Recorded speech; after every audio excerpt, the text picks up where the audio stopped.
आजच डाउनलोड करा आणि तुमच्या आवडत्या मालिकांचा आनंद लुटा।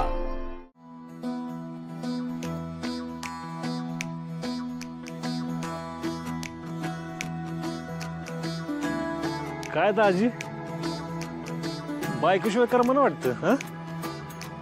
काही काय दादा, यांना तर माहित बी नव्हतं की मी इथं आले। आओ, तुम्ही इथं काय करता?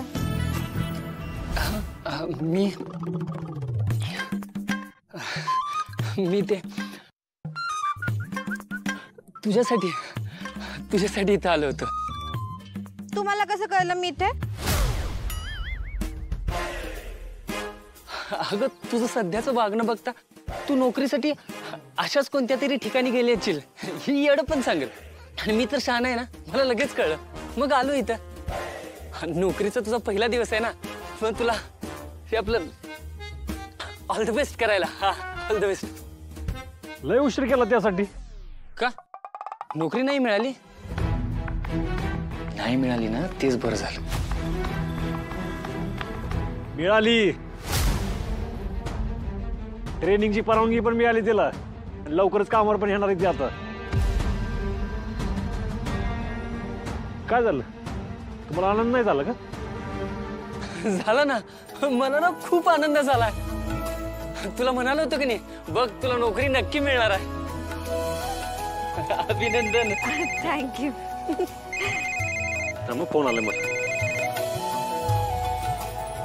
हा सर बोला की। तुम्हाला ना गुड न्यूज द्यायची होती म्हणून कॉल केला होता। आमच्या कॉलेजमध्ये ना कॉन्व्होकेशनची तारीख ठरलेली आहे आणि नवीन बॅचच्या कॉन्व्होकेशन मध्ये तुळजाला आहे ना गोल्ड मेडल आणि डिग्री देऊन सन्मानित करणार आहोत। काय सर, लय भारी बातमी दिली तुम्ही।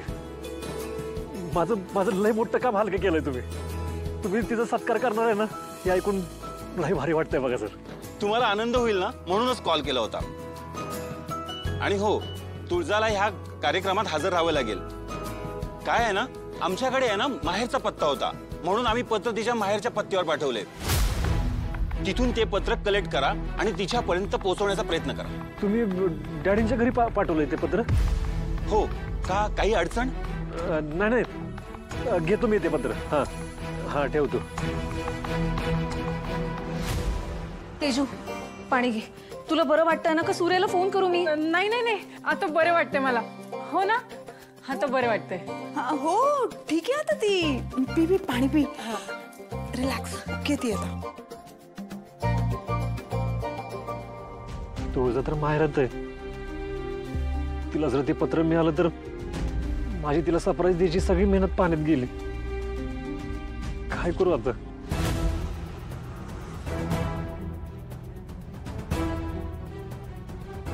काही होऊ दे, पण ते कार्यक्रमाचं पत्र तिच्या हातात पडण्याआधी मला तिथं पोहोचलं पाहिजे, तर सगळा खेळ बिघडत।